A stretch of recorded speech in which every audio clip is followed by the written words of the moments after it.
Hello, gorgeous souls, and welcome back to another one of my Spiritual Queens Badass podcast episodes.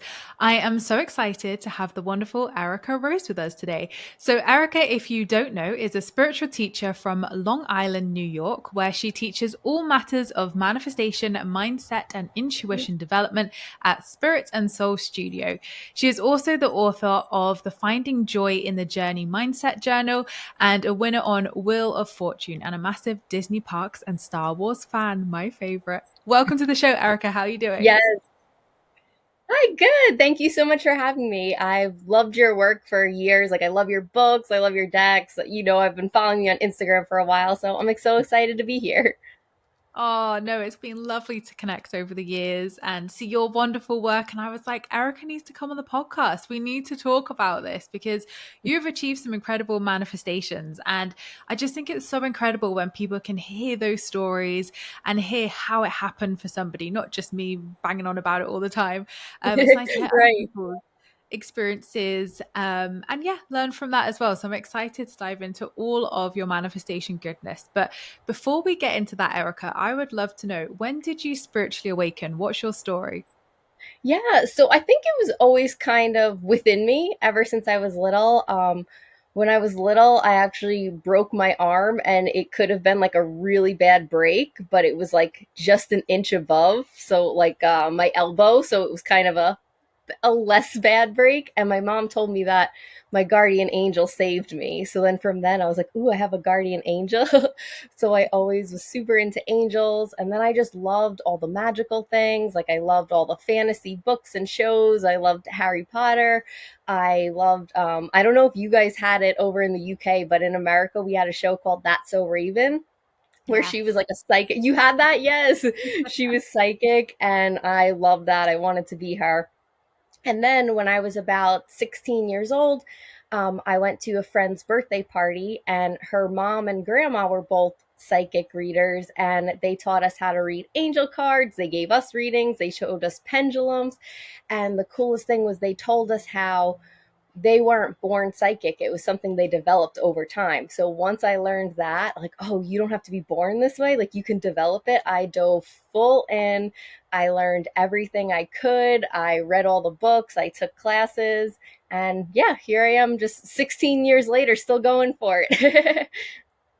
Still going strong with it. I love that because there's, as you can imagine, I hear so many different examples of spiritual awakenings here on this podcast. Yeah. And it's so interesting. And I love your example there because, again, it was just something that happened to fall into your childhood, with your mum bringing guardian angels in and, the happening of going to the friend's house and the mum and grandma doing that. Like, I think that's beautiful because, again, it gives children especially that like childlike magic and like, oh, I can manifest this, or oh, I can do this, and fairies and unicorns. And I love that because it can really then stay with us, and it really has stayed with you all this time because now you It are has. doing just that. Yeah, I felt like I always, just when I was little, I was always like, oh, I wish magic was real. And then, like, getting older and learning about this world, I'm like, it is real. I'm like, that's why I always felt it in my heart. So that's why I always try to tap into my own magic, because I'm like, the world is so much more beautiful and magical than people give credit to. Amen. Absolutely. So, Erica, I always love anybody who teaches manifestation to explain to the listeners what your version of the law of attraction is, like what you believe manifestation is, because obviously, like, I have my explanations, but everybody is going to be different. So, how would you explain it to someone who's brand new to manifestation?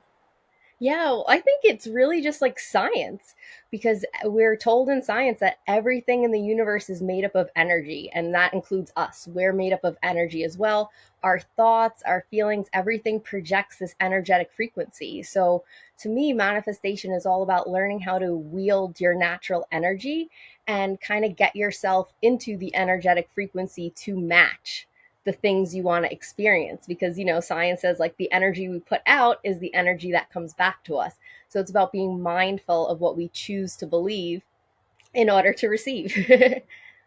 Absolutely. Absolutely. It's all about that alignment and that energy, like you say. I think very much the law of attraction is kind of portrayed as this like you put the energy out there and you just hope it's going to come to you, when actually it really is that almost physical alignment of energies, where actually we need to become that energy, like you say. So I love how you describe that there, because it's such an important step in the manifesting process that I think is now being more spoken about, obviously in your work, my work, a lot of people's Yeah.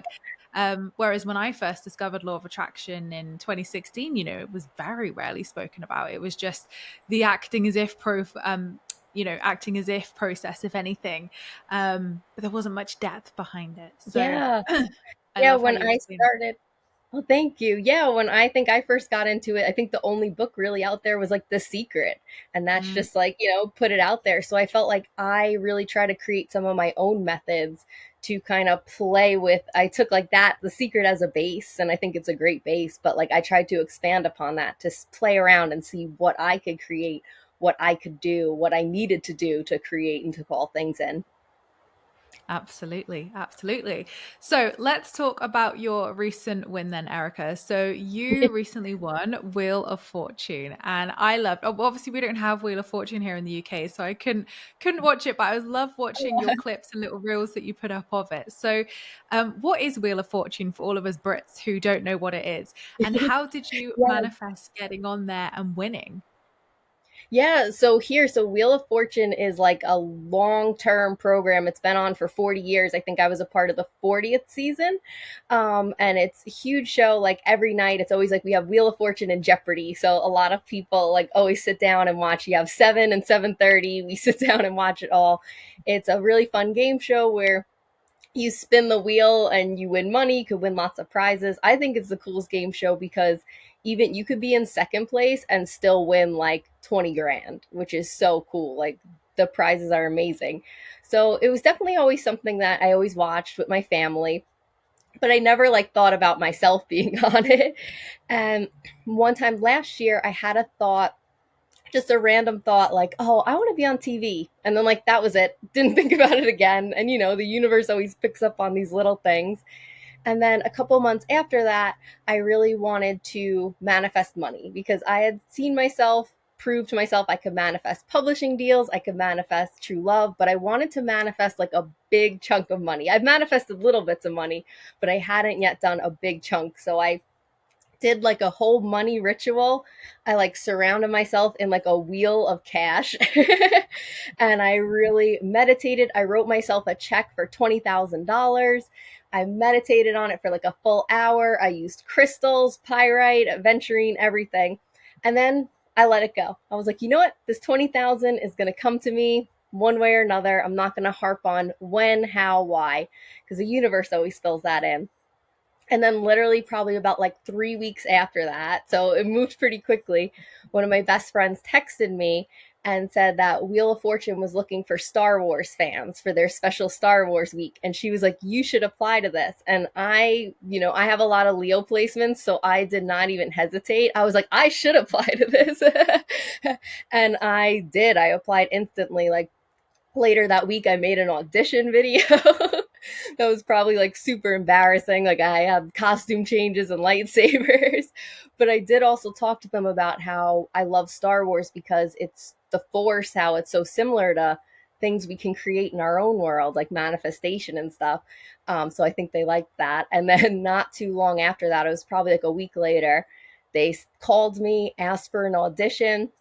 I auditioned. I had to like pretend solve puzzles on a Zoom chat. And then 3 days later, they asked me to fly out to California next week to be on the show. I'm in New York, so that was, going across the country, but I was so excited.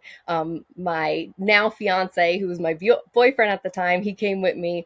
And my best friend lives down the block from the studio, so she was able to come and join in and watch it too. And yeah, so I went on the show that morning.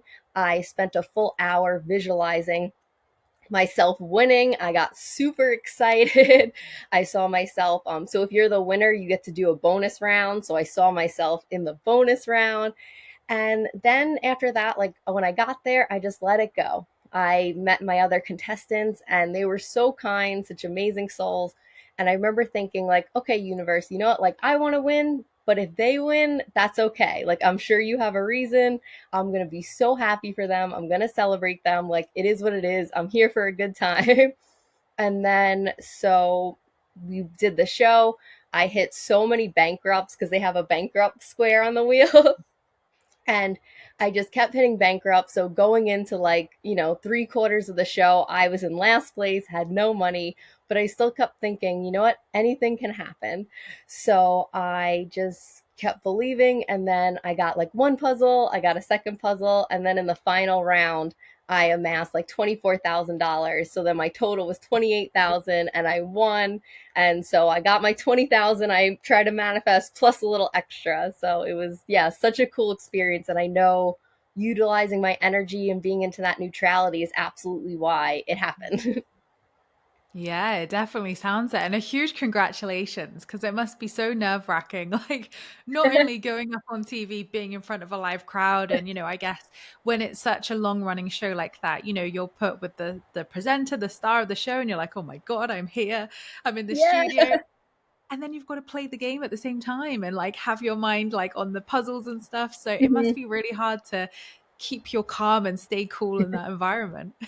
Yeah, there was a lot going on because you have to spin the wheel, you have to call letters, you have to pay attention what the other contestants are doing. Like I said, the host, it's like, he's been hosting it for 40 years. So it's like, oh my God, he's real. He's standing right next to us.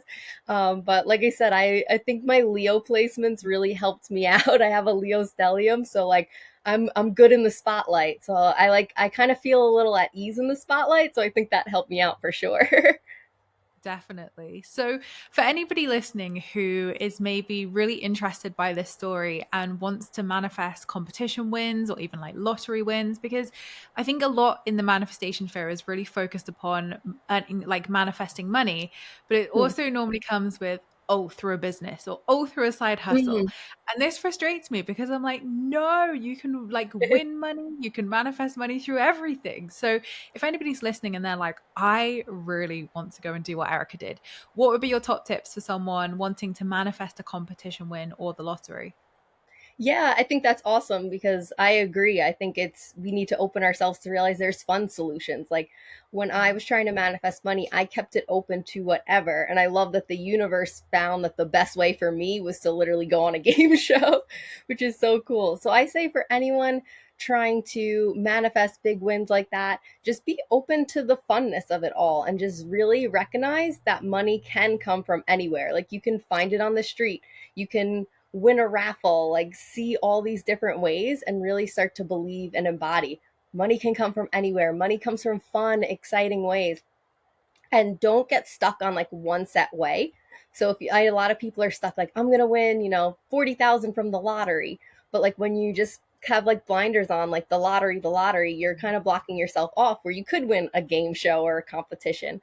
So be open to all that. Maybe set some intentions like I want to win money in a fun way, like through a lottery, through a game show, through something fun, a contest. And really just believe it, feel yourself start to celebrate and feel so excited as if you won. Like this mega amount of money just came to you, like jump up and down, get excited, and then really just leave it. Leave it off to the universe. Don't harp on it. Don't be like, ooh, when am I going to win the lottery? Like, just let it go and see what comes to you. And also trust any aligned actions. If you feel like you need to enter a contest, apply to be on a show, buy the scratch off tickets, like just kind of take some aligned action as you're believing and letting it go. Definitely. And funnily enough, this is actually something that I've been really focusing my energy on this year because I feel Oh, like I really? have nailed money manifestation in business, like literally nailed it beyond belief. And It's awesome. like the more I want to dive into it and, into money mindset and up leveling my money mindset, I'm like, it does get to be fun. It doesn't all just have to be hard work and it doesn't just have to come through work because actually Mhm. you have to pay tax on that too. So actually, if you Yeah. want to manifest large amounts of money, you're going to want to be creative with maybe how that's coming. So for me, I've really kind of tried to really open myself up this year and challenge myself to test out my luck because it's in my numerology. We had Zoe Greco come on the podcast in Ooh, January cool. and she said, Emma, your numerology is coded with lucky, like lucky, lucky, lucky. Ooh, that's So I was awesome. like, let's see how lucky I can be then. Let's test this Yes. out. So I've been entering competitions. I've been getting creative with money manifestation, and with one competition that I really felt drawn to. It's like a, um, I don't know if you have something similar in America. It's called Amaze here in the UK, and basically it's like Oh a yeah. £10 subscription, and you get entered into this house draw. So you win this like 5-10 million pound house, and obviously it's like a raffle, so you pay to enter, but also the money that you do put in goes to charity as well. So it's not just like Nice. this, you're kind of putting money in and that's it, you're never going to see it again. It is actually going to help a lot of amazing organizations as well. And that was really important, that I could see my money was going to really good places. And I was really shocked the first month I did it, because I wanted to test my lucky muscle and also build that belief that I could win competitions as well. Because again, I was like, my money belief in business is like up here, but my belief of winning money was like Mm, way down here. So I was like, I'm just going to go in small. I'm just going to be like £20, nothing too wild. I'd entered a few things, but it wasn't like it had to be through a certain place. I was just trying to see and test that muscle. And within the first month, I literally manifested £20 Amazon vouchers through a maze. yes, And I was like, oh my gosh, it you works. did it. Yes. That's awesome. I love it. And it's so true. I think believing you can be lucky is such a Mhm. huge part of it. Like when I was little, I won competitions like all the time. Like I won, coloring competitions. I won tickets for my whole class to go to like a baseball game, like things like that. And my mom always told me like, "Oh, you were born under a lucky star." So like I believed that. And I always kind of had that mentality from being young, like I'm lucky, I win things. So if you are definitely, for anyone listening, if you're struggling to see yourself as lucky, maybe like go inwards and try to find like what limiting beliefs you have about why you're not lucky and try to prove that wrong and realize that like you can be lucky too. It's just a matter of believing it and stepping into that I am lucky version of you. Absolutely. And it's like that lucky girl syndrome, isn't it? That everyone Yes. talks about like being your lucky girl self. And I've created lucky girl subliminals, affirmations. So go and listen to those if you want to step into that lucky girl energy. But it is around belief, like you say, around being lucky. And luck can look like many different things. If someone's listening and saying, well, I've never won a competition in my life. Well, actually, you've won the lottery of life. You're here. Mm, And I don't know true. what the statistic of, I can't remember. Someone said it on this podcast once, the statistic of how likely it is that you are the sperm that's picked or something. Um, I literally don't know what it is, but it's something like 1 in a billion or something. Mhm. You've got 1 in a billion chance to be here, whatever it is. And, you're here, and how lucky that you are healthy, hopefully, and how lucky that you have a nice house around you Mm, and safety and warmth. So there's so many things that make us lucky in life, which definitely ties into gratitude. But I think it's yeah. definitely tapping into that lucky mindset, isn't it? Yeah, definitely. And I love that. That's such a funny way to look at being lucky. Like, you were the genetics that your parents put together. That's hilarious. But it's very true. It's a good way to look at it.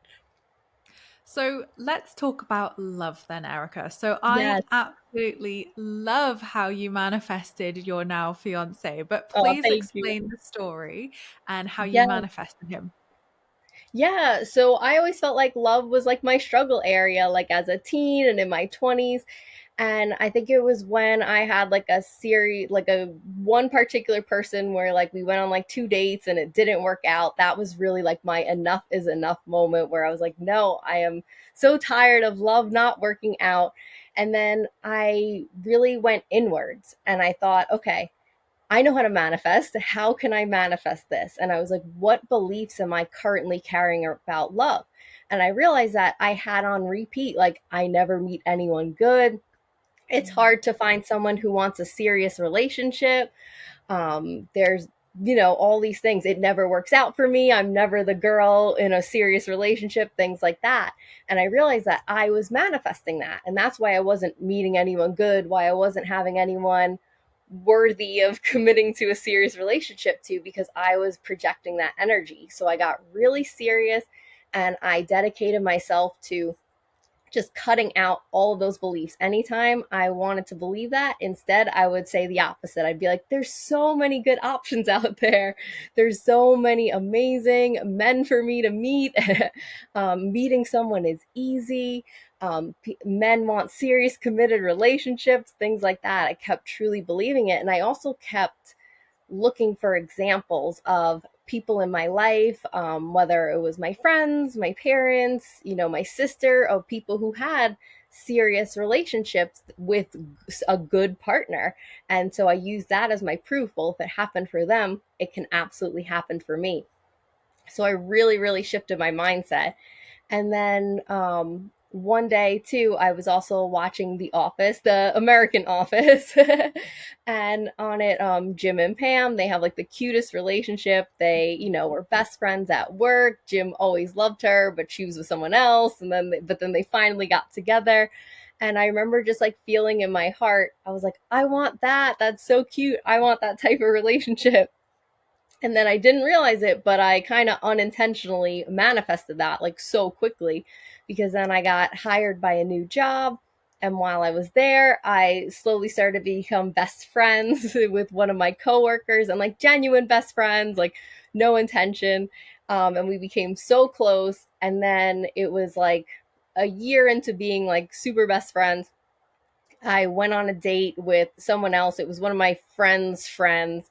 They liked me. They asked me out. So I went on a date. It was like Christmas time. It was, we went ice skating at Bryant Park, which is in the middle of Manhattan, and the snow was coming down. It was like this beautiful romantic scene. And I remember just like feeling in my heart, like, oh, I don't want to be here with this guy. Like, I want to be here with my best friend, like Justin. I was like, I'm in love with Justin. And simultaneously, he was actually at an airport. So that kind of fills in the rom com ness of it. And he was at an airport so worried about me being on this date with this other guy, because he realized he was in love with me all along, too. Um, so then it was, after that, then we kind of finally were able to admit, like, okay, we both love each other. And we went on a date to see a Shakespeare play at like a beautiful outdoor courtyard mansion. And it started raining. And then we had a beautiful kiss in the rain. And that is definitely like the start of our relationship. And don't feel bad for that other guy I went on a date with, because a couple of months later, I think he started dating someone else, and they're like still together, and it's been like 7 years. So he got his happily ever after too.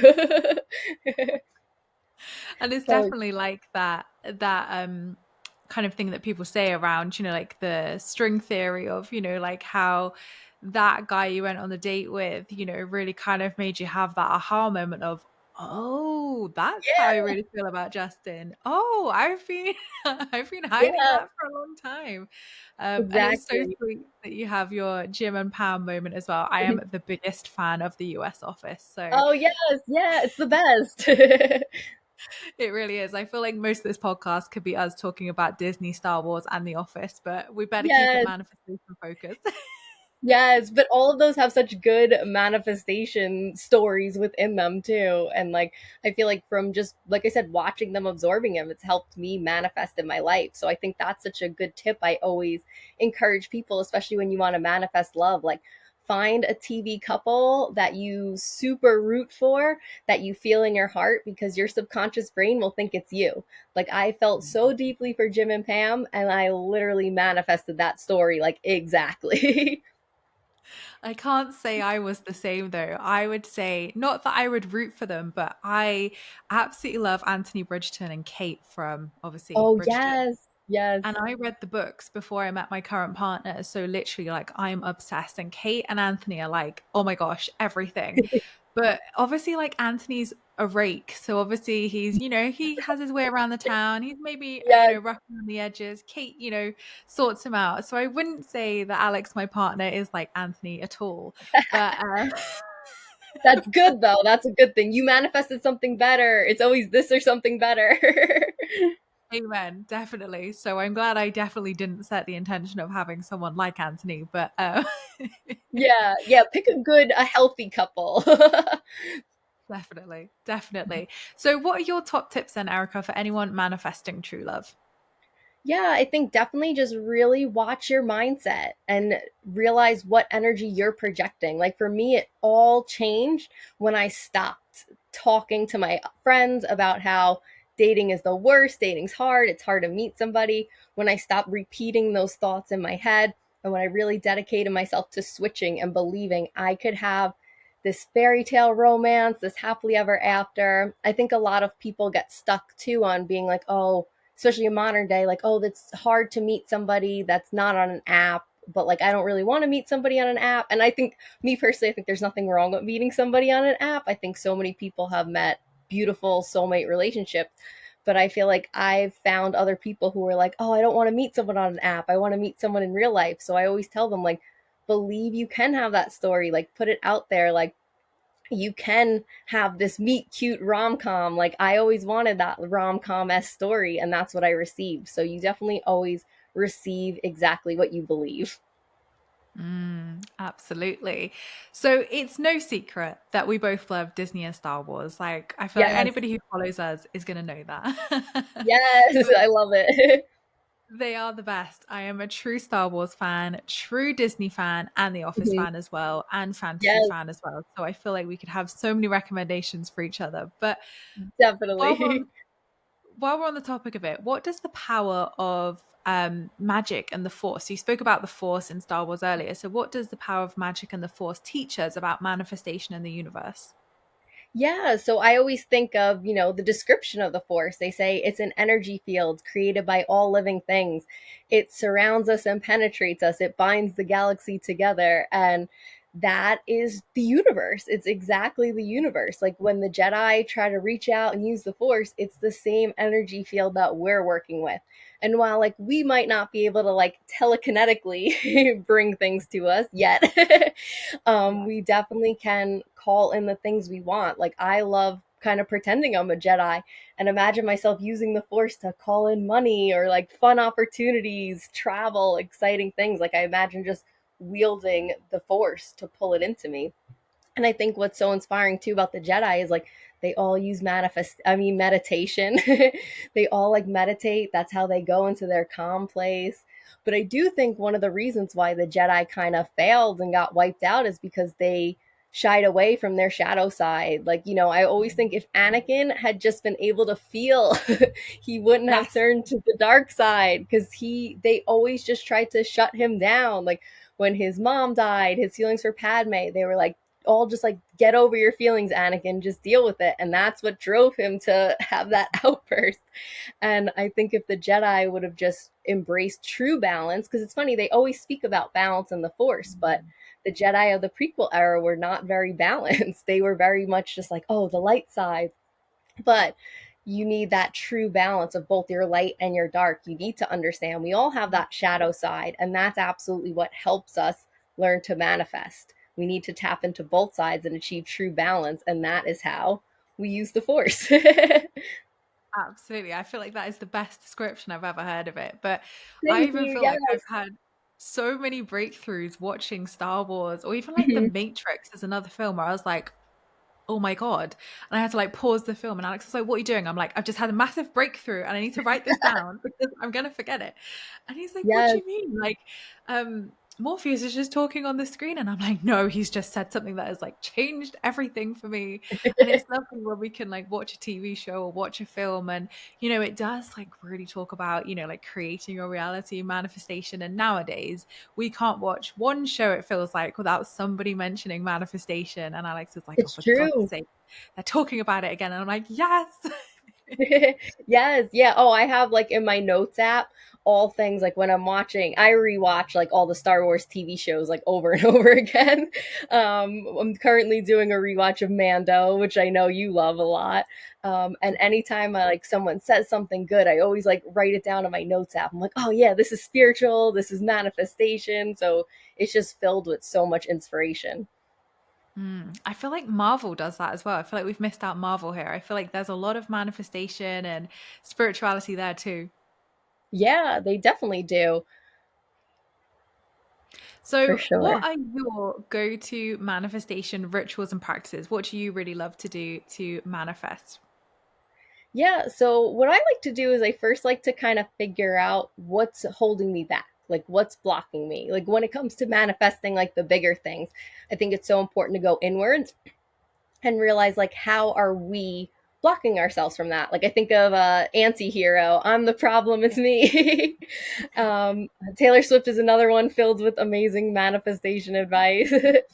But I think it's good to go inwards and see what thoughts, what feelings do I have on this topic, and how can I prove these beliefs wrong? Like, where did they come from? How could I prove them wrong? And how could I change them to align myself to the version of me who already has it?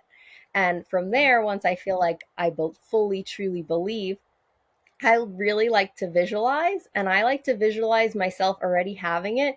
And I like to just repeat thank you, thank you, thank you, like over and over again, like just pour gratitude into it. And I personally really like to celebrate. That's my favorite manifestation ritual to do, is just get really excited. Like, ah, I did it. I have my book deal. I won Wheel of Fortune, all the different things. I think just really hyping yourself up, that's the most fun. And sometimes I'll do little rituals where like I'll write down a manifestation, I'll put it under like a crystal grid. I'll ask my angels to help me bring it in. But yeah, I definitely mainly really like visualizing and celebrating.